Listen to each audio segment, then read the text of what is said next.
Desde el Centro de Noticias de Caracol Televisión en Bogotá, esto es Noticias Caracol Edición Central.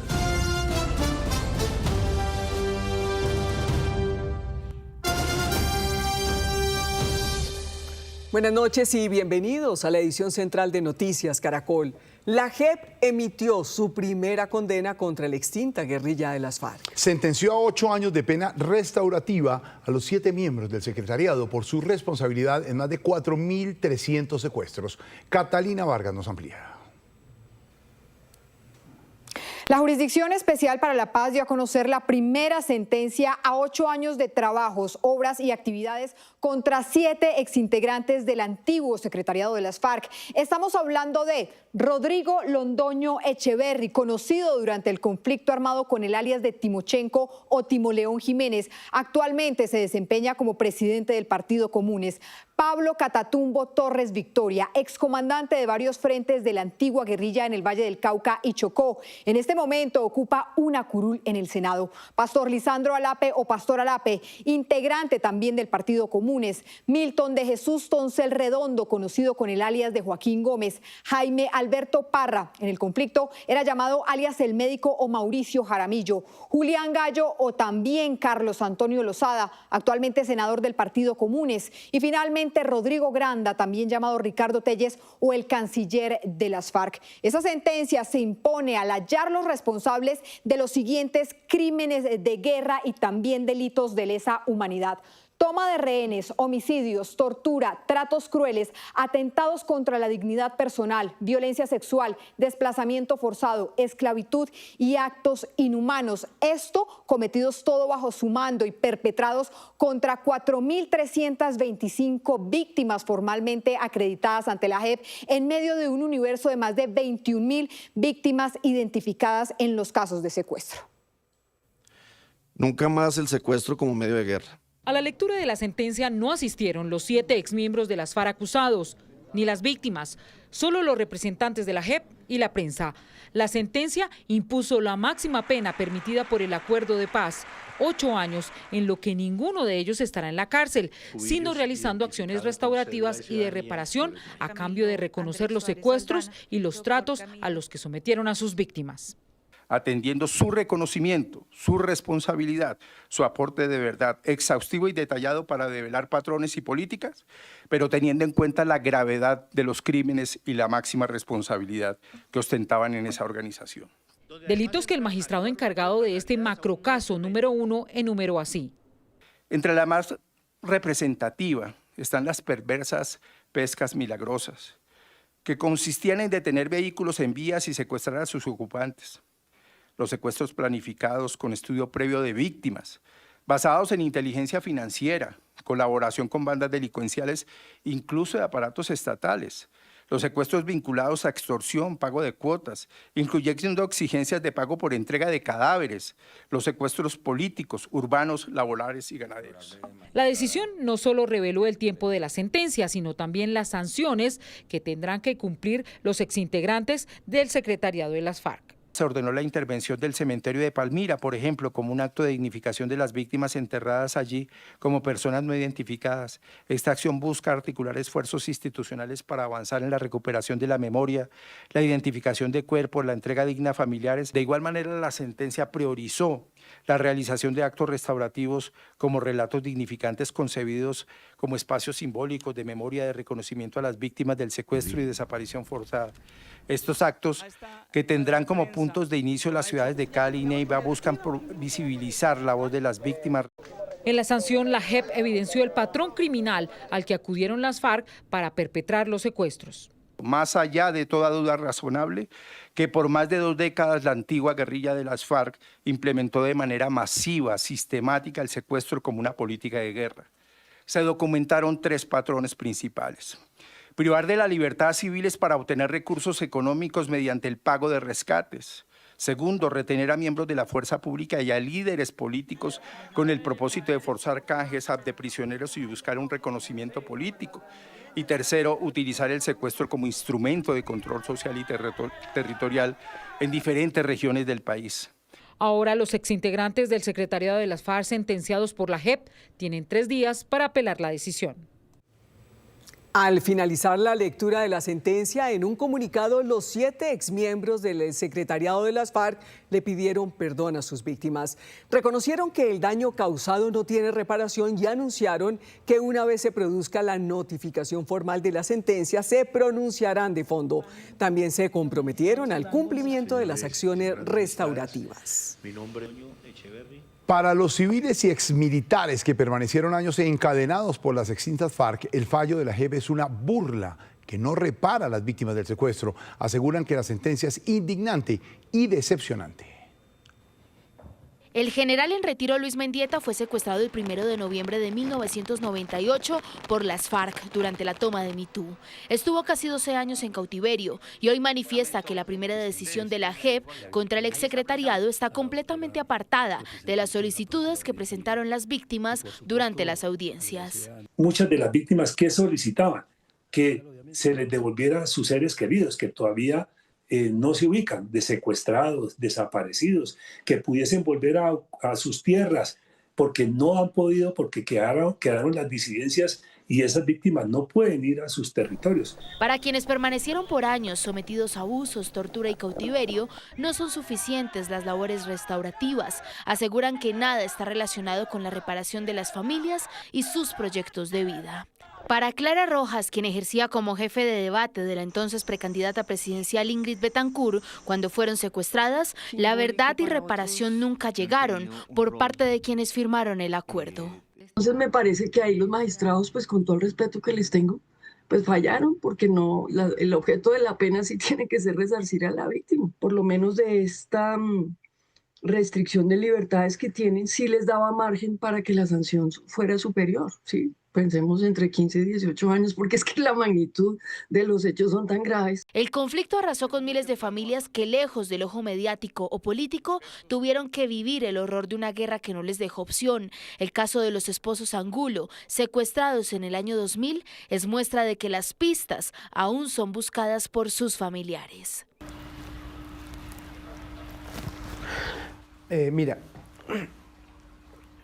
a veces nos sentimos tan humillados con el tema de FARC, porque no debería ser, o sea, el secuestro de un par de ancianos, no solo secuestro, sino tortura, debería ser algo que sea prioridad de la justicia colombiana. Y a veces sentimos que estamos rogando para que por favor entreguen información y hacerlo. Y ese quizá es el clamor que más reiteran, la verdad incompleta y pocas posibilidades de sanar las heridas. La investigación mediocre produce sentencias mediocres, como esta, que acaba revictimizándonos a nosotros porque constituye una burla al sufrimiento y al dolor de las víctimas. No hay cómo restituirlo, ni con cadena perpetua, ni con un fallo restaurativo, con nada. Realmente lo que entiende uno es que no es un tema que pueda repararse. El daño causado es un daño para toda la vida. No ven mucha esperanza en que el acuerdo pactado en La Habana algún día se cumpla. Aseguran que el secuestro sigue generando heridas y acabando con la paz de miles de familias que hoy son víctimas de las disidencias que se apartaron del acuerdo de paz. La JEP durante meses escuchó la versión de los exintegrantes de las FARC sobre los secuestros. Los carceleros de las víctimas justificaron ante los magistrados cada una de sus acciones, incluyendo las cadenas que les ponían en el cuello a sus víctimas. Por cerca de 50 años el país conoció el flagelo del secuestro. Políticos, policías, militares y civiles que estuvieron en poder de las FARC viviendo tratos crueles, humillaciones, torturas y todo tipo de flagelos. Ellos han contado en múltiples ocasiones los horrores vividos, pero la versión de los exguerrilleros solo se conoció ante la JEP. El trato fue humanitario mientras que yo los tuve. Lo que pasa es que usted sabe, doctora. Uno de ellos fue Elí Mejía Mendoza, alias Martín Sombra o el carcelero de las FARC. Él vigilaba a los secuestrados de alto valor de esta guerrilla. Esta declaración la entregó en el año 2020 cuando iniciaba el macrocaso. Nunca aceptó malos tratos y en cambio habló de un trato igualitario. El almuerzo, sancocho. O sea, sancocho de plátano, yuca, papa, carne, arroz y ensalada. Y si no, se les daba frijoles, arroz y ensalada y el agua royal. A la comida en veces se les hacían frijoles o alberja y se hacía largo, o sea, para que quedara para el otro día, para el calentado. Sombra, como era conocido también el carcelero, habló de supuestas comodidades que para los secuestrados no existieron. En todas las cárceles les hice para que jugaran fútbol y para que jugaran voleibol. Y les tenía, yo al principio de cárcel seguro les tenía sus ajedrezes, les tenía sus cartas, les tenía los juegos y había el televisor. Lo que pasa es que a través de las situaciones de la tecnología tocó el televisorcito, los cositos ir recortando. Otro que dio su versión ante la JEP fue Alexander Farfán, alias Gafas, carcelero de Ingrid Betancourt. Habló sobre la cotidianidad de los secuestrados, una cotidianidad que incluía amarrar a las víctimas como castigo cuando, según dijo, peleaban entre ellos.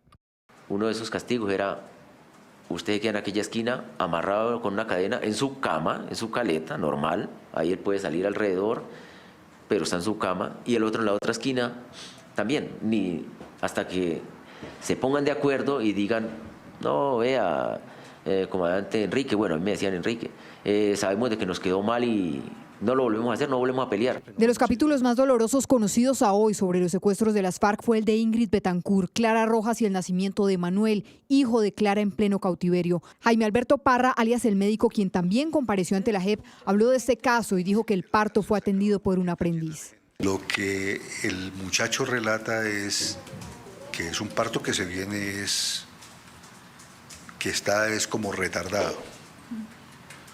Entonces que solamente tienen la opción de hacerle una cesárea. Pero no sabía hacer cesárea. Él tenía los conocimientos, la idea general, pero él nunca había hecho una cesárea. De pronto lo había practicado en un cerdo, por ejemplo. Entonces, cuando pasa el tema de Clara Rojas, es que él comenta, dice, yo no tuve otra opción, no pude ni avisar. Y en este momento no había quien hiciera este procedimiento. Entonces me tocó a mí.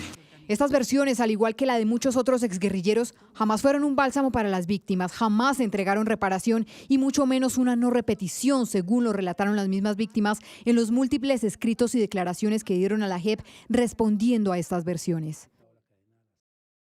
Noticia en desarrollo en Noticias Caracol. Murió el niño de 4 años que fue brutalmente golpeado por su padrastro, un señalado criminal de Medellín. Alfonso Cárcamo, lo mandaron a la cárcel. Jorge Alfredo, muy buenas noches. Justamente nosotros nos encontramos en el Hospital General de Medellín, donde por 3 días luchó por su vida ese menor de 4 años. La noticia fue confirmada por el propio alcalde de Medellín, Federico Gutiérrez, quien aseguró en su cuenta de X lo siguiente: me duele y me da mucha tristeza tener que comunicarles esta triste noticia. Ha muerto Nairkel, el niño de 4 años que fue golpeado brutalmente por su padrastro. No pudo más. Casi que simultáneamente, cuando se conocía esa noticia del deceso del menor, la Fiscalía también confirmó que este hombre, el señalado, fue enviado a prisión. También tenemos conocimiento que golpeaba a la madre del menor. Este tipo llegó a las 7 de la mañana, el sábado, a la casa, y el niño se levanta a esa hora.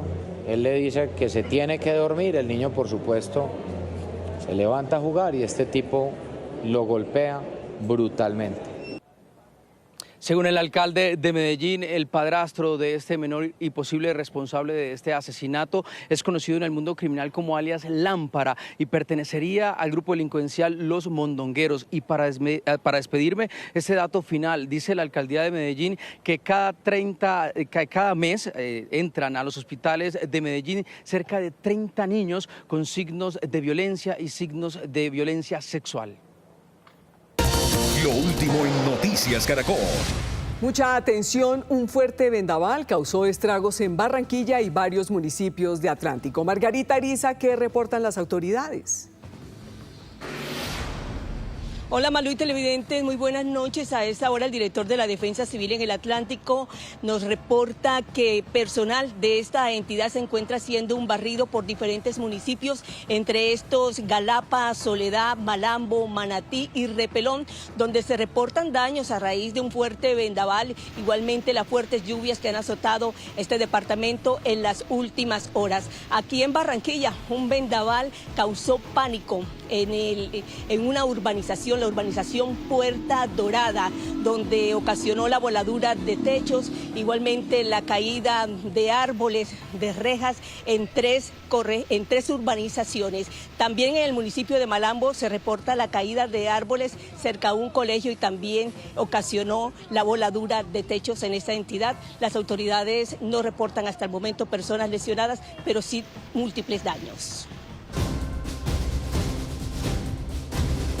7:27. Funcionarios de Estados Unidos y Colombia dieron parte de tranquilidad tras la desertificación del gobierno Trump al gobierno Petro en la lucha antinarcóticos. Aseguran que la ayuda para Colombia, pese al daño reputacional, se mantiene.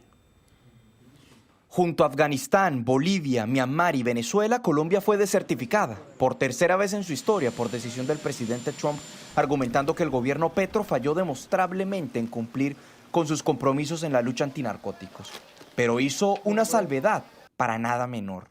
El presidente de Estados Unidos ha determinado que el gobierno colombiano incumplió con sus obligaciones de control de drogas, pero ha emitido una exención para que la cooperación crucial de Estados Unidos, incluida la antinarcóticos, pueda continuar. Los resultados importan, debemos ver progreso y debe ser pronto. Esa exención o waiver significa que Colombia seguirá recibiendo los recursos de cooperación por parte de Estados Unidos, que para el próximo año, según lo que se ha propuesto, rondan los $209 millones. Tampoco habría sanciones, ni restricciones de visa, ni bloqueo de préstamos en organismos de la banca multilateral, algo que destacó el encargado de negocios de Estados Unidos en Colombia, John McNamara, en entrevista con Blue Radio. Nada cambió, repito, nada. Mientras que tenemos la colaboración entre los dos países, nuestro gobierno no tiene ningún interés de cambiar los asuntos consulares, etcétera, que usted mencionó. Es decir, que el efecto más duro de la desertificación por lo pronto es el daño reputacional, que también puede corregirse, según el secretario de Estado, Marco Rubio. Tienen un presidente que, además de ser errático, no ha sido un buen aliado en la lucha contra los carteles de la droga, por lo que simplemente no cumplen con los estándares bajo su liderazgo. Sin embargo, pueden cambiar, pueden ser más cooperativos. Esa cooperación es un aspecto que piden cuidar los demócratas en el Congreso, como el senador Chris Coons, pese a la desertificación. Hemos mantenido una colaboración de décadas con Colombia en nuestro trabajo para erradicar las drogas y su producción en el país. Espero que los presidentes encuentren la manera de trabajar juntos para fortalecer nuestra alianza para interceptar y contrarrestar la producción de drogas en Colombia. Bernie Moreno, republicano, celebró la decisión de Trump, destacando que la ayuda para las fuerzas militares se mantiene. Estados Unidos valora los sacrificios del pueblo colombiano en la lucha contra el narcotráfico y seguirá proporcionando ayuda militar. Pero Colombia no puede prosperar mientras una economía ilícita siga consumiendo a la nación. Moreno también señaló que la ingenuidad de Petro ha fortalecido a grupos criminales. Buenas noches. Repuntan el comercio, la industria manufacturera y las ganancias de los bancos, muy alineados con la recuperación que viene presentando la economía. En julio, las ventas de los comerciantes minoristas se dispararon cerca de un 18%, reporta el DANE, muy jalonadas por las ventas de carros y motocicletas nuevas. De otro lado, la producción de la industria manufacturera creció un 5,8%. También en julio, el mejor dato, por lo menos en el último año, ya completa 3 meses consecutivos este sector registrando crecimientos. Entre tanto, las ganancias de los bancos que operan en Colombia entre enero y julio de 2025 crecieron más de un 59% hasta los 7,28 billones de pesos, informa la Superintendencia Financiera. En indicadores económicos, vuelve a caer el dólar, se aleja de los 3.900 pesos. Tasa representativa del mercado para mañana, 3.881 pesos con 92 centavos. Los mercados en el mundo esperando las decisiones de mañana sobre tasas de interés en la Reserva Federal de Estados Unidos. Subió el petróleo Brent, superando los $68 por barril. Cayó el café, precio de referencia para mañana, 3.170.000 pesos por carga en promedio. Continúe con Noticias Caracol. Víctor, gracias. Y la Fiscalía radicó el escrito de acusación contra el exalcalde de Medellín, Daniel Quintero, por el caso de Aguas Vivas. El precandidato presidencial responderá, entre otros delitos, por peculado por apropiación. Este es el lote de Aguas Vivas entre Las Palmas y El Poblado que hoy enreda al exalcalde de Medellín, Daniel Quintero. Luego de 4 meses y medio, la Fiscalía radicó el escrito de acusación contra el precandidato presidencial y otras 12 personas. Para el ente investigador, Quintero cambió el plan de ordenamiento territorial sin aprobación del Consejo de Medellín. El exalcalde ha incurrido en una conducta para mí grave, por eso se le endilga este prevaricato por acción, porque firmó una resolución o un documento que solamente el Consejo Municipal tenía la facultad de firmarlo. En la primera administración de Federico Gutiérrez, este lote iba a ser cedido al distrito por privados como compensación urbanística. Sin embargo, los planes cambiaron con Quintero. En este lugar ahora se construiría un supuesto Valle del Software y por eso era necesario cambiar el uso del suelo. Esta modificación, que quedó establecida con la firma del decreto 412 de 2023, significó que el predio pasara de costar 2.500 millones a más de 40.500 millones de pesos. En su cuenta de X, Quintero aseguró que llegó el momento de mostrar su inocencia. Para demostrar con pruebas cómo le metieron la mano a la justicia para sacarnos del camino a la presidencia. Vamos a resetear la política y a meter a los narcoladrones a la cárcel. En este proceso fueron acusados 9 exintegrantes del gabinete de Daniel Quintero, entre los que se encuentra el exsecretario de Gestión y Control Territorial, Carlos Mario Montoya. Don Javi, gracias. En Ocaña, norte de Santander, un joven conocido como Totoy transforma la vida de más de un centenar de adultos mayores en condición de vulnerabilidad. Entre otras cosas, les da alimento. Hola, mi nombre es Breiner Quintero y esta es mi historia. Yo hace 8 años no bebo, no tengo ningún vicio. Me entregué a ayudar a los abuelitos. A Breiner Quintero lo conocen cariñosamente en Ocaña como Totoy, y allí creó un banco de alimentos que provee comida a más de 150 adultos mayores en condición de vulnerabilidad del municipio. Tengo otra meta que es poner un ancianato, porque hay muchos abuelos que están por ahí necesitados. Recogemos silla de ruedas, muletas, colchones y todo eso se lo llevamos a los abuelos que estén en condiciones de vulnerabilidad. Personas como Dagoberto Dueñas y Jesús Pacheco reciben sin falta todos los días los alimentos de parte de Breiner. Soy buena persona y me trajeron acá porque yo estaba sufriendo mucho allá en la calle.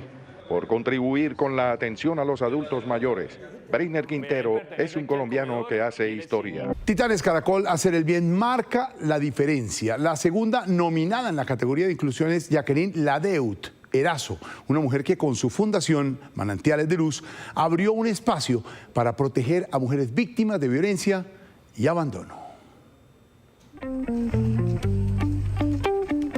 Las mujeres que no sanan no tienen hogares sanos. Ella abrió un espacio de rescate para las mujeres. Siento como una paz cuando vengo a este lugar. Soy Jacqueline María Ladeut Erazo y a través de la Fundación Manantiales de Luz acompañamos a las mujeres en su proceso de sanidad para que sean gestoras de sus propios cambios. Charlas personales con las... Hoy en día vemos que hay muchas personas con ansiedad, con depresión y el intercambio de lo que ellas expresan versus los momentos que les regalamos en los cuales ellas van nutriendo a través de la artesanía, a través de la cocina, a través de diferentes escenarios que se van creando para que ellas puedan ir sanando. Y eso no solamente atrajo a las mujeres, trajo la familia de las mujeres. Yo sé lo que se siente que uno no lo escucha. Ella se entrega para que nosotras podamos salir adelante, cree en nosotras. La fundación necesitaba un proyecto productivo para sostenerse y la ruta turística etnográfica Navegando con la Macayepo es la parte productiva de la fundación para que las mujeres no solamente sanen, sino que cimienten identidad y se vuelvan gestoras de sus propios cambios. Yo tengo mi propósito claro de vida, yo nací para servir.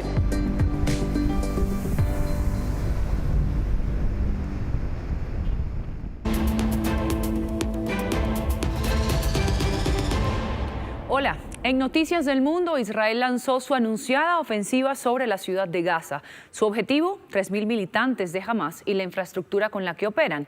Pero en la mitad de este despliegue hay por lo menos 500.000 de civiles. Con el visto bueno de Estados Unidos y su irrestricto respaldo expresado por Marco Rubio, llegó la anunciada hora cero para tomar el control de la ciudad de Gaza.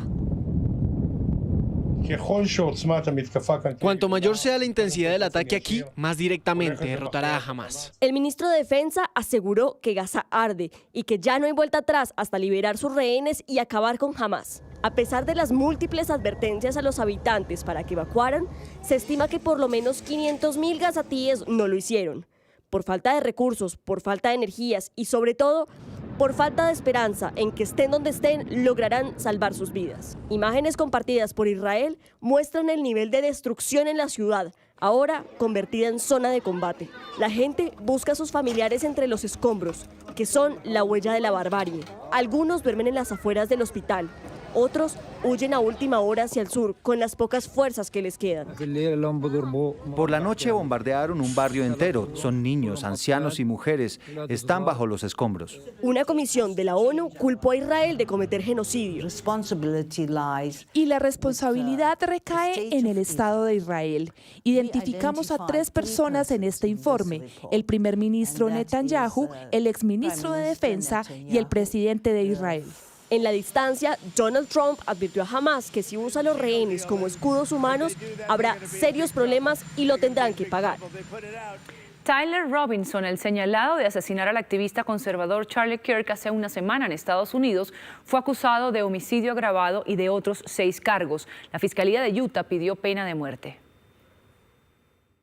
Homicidio agravado, disparo de arma de fuego, 2 cargos de obstrucción a la justicia, 2 cargos de manipulación de testigos y 1 por comisión de un delito violento en presencia de menores de edad. Estas son las acusaciones que pesan sobre Tyler Robinson, sospechoso de asesinar al activista de derecha estadounidense Charlie Kirk el 10 de septiembre durante un evento en una universidad de Utah. El fiscal Jeff Gray dijo que, considerando la evidencia acumulada por los investigadores, buscará que el joven de 22 años enfrente la pena capital. Presentaré una solicitud de pena de muerte. Gray dijo que encontraron ADN en el gatillo del arma que las autoridades recuperaron, además de evidencia adicional proporcionada por su compañero de apartamento, un hombre biológico que está transicionando a mujer, que estaría relacionado sentimentalmente con Robinson, según la información aportada a la justicia por la madre del acusado. Ese compañero de piso está colaborando con la investigación. ¿Por qué? Robinson. ¿Por qué lo hice? Compañero de piso. Sí. Robinson, ya he tenido suficiente de su odio. No hay odio que no se pueda negociar. Si logro agarrar mi rifle sin que me vean, no habré dejado ninguna prueba. Después de esos mensajes, Robinson le pidió a su compañero de cuarto que borrara todos los mensajes incriminatorios. Expertos de la ONU cuestionaron los ataques de Estados Unidos a lanchas en aguas internacionales del Mar Caribe y advirtieron que son ejecuciones extrajudiciales. En un comunicado indicaron que el derecho internacional no permite a los gobiernos asesinar en forma directa a presuntos narcotraficantes y que la ley de los mares prohíbe ataques no provocados a embarcaciones. El presidente Trump anunció un tercer hundimiento de una serie que deja al menos 14 personas muertas, presuntamente venezolanas y vinculadas al narcotráfico. En cámara quedó captado el momento en que un dron ruso impactó un edificio en Kharkov, Ucrania. El ataque contra la Universidad Nacional Farmacéutica dejó 4 heridos. En lo que va de mes, Rusia ha lanzado más de 3.500 drones de diferentes tipos, casi 190 misiles y más de 2.500 bombas, según el presidente Volodymyr Zelensky. El presidente de Estados Unidos llegó al Reino Unido para una visita de Estado que sus opositores intentan aguar. Donald Trump y su esposa Melania llegaron a Londres y mientras los recibían con honores, en las afueras de Windsor, un grupo de activistas proyectaba sobre la torre del castillo estas imágenes de Trump con el delincuente sexual Jeffrey Epstein, su antiguo amigo. También hay actos de protesta de grupos pro-palestinos. Andreina, gracias. Con la información internacional terminamos la noticia. Nos vemos a las 11:30 de la noche en última edición. Ya viene Desafío Siglo XXI. Esto es Noticias Caracol. Primero la gente. Buenas noches.